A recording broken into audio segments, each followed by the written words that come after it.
Teachers at the Bombeck Center plan together. Schedules have been developed to allow the teachers planning time on a daily basis, although typically teachers may meet formally only once a week, as the needs of the children often require the attention of one or more of the classroom staff.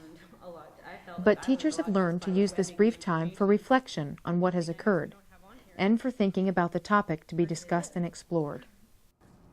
They're in gardens, right? The 3 teachers here are working to plan the next project for the classroom. The children have shown an interest in worms, which was started when the class went outside after a rainstorm and found worms on the sidewalk. Worm wigglers.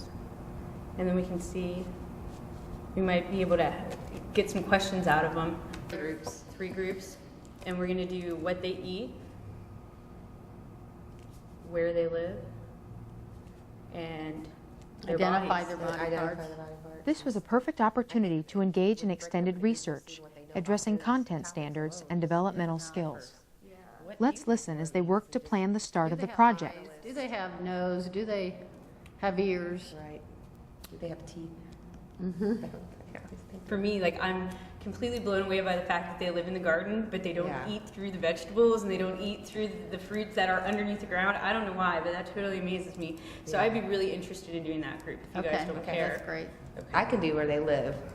Okay. Where they live. These ideas may or may not become part of the project. It all depends on where the children go with the topic of worms. You know, that they've got eyes. And Yeah. I said, do they have eyes? Do they breathe? Do they have lungs? Do they, you know, why are they slimy? They want to know why they're slimy. Yeah. And they wiggle so much. Why do they wiggle? Yeah. So that'd be fun. So to I'd like maybe to- do some predictions about what Yeah, I just want to know what. predictions about what do worms have on their bodies, maybe, and that'll tie into what I'm doing with them too. So the Your compost- experiment. Yeah, so it'll be interesting. We'll have a couple experiments going on and charting what they're eating, and we need to get our Standards. checklist. Yeah, let's grab a paper. Grab a paper here. Let's see what one and see what I. After the brainstorming and decisions on what some of the activities could be, the teachers look to connect the state's content standards to what the children will be studying.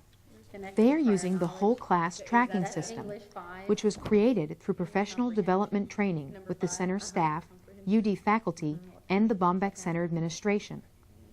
This system allows the teachers to see what concepts have been covered to this point in the year, and will help them focus on concepts not previously All addressed. of the science content standards Right. in this one activity, or this one project, which is great. All right, so that's science. We've got. I have what do you math. I have math. All right. And I was thinking with counting and demonstrating one-to-one correspondence, maybe we can do. The double worm project will be an excellent topic for science standards, but the teachers are also identifying English language arts and math standards that can be targeted and documented through the activities of the project. 11, measuring the length and volume using non-standard units. Maybe we could measure the gummy worms with paper clips or. Oh, that's a something. good Maybe they idea. can come up with something else to measure Something with. else to measure.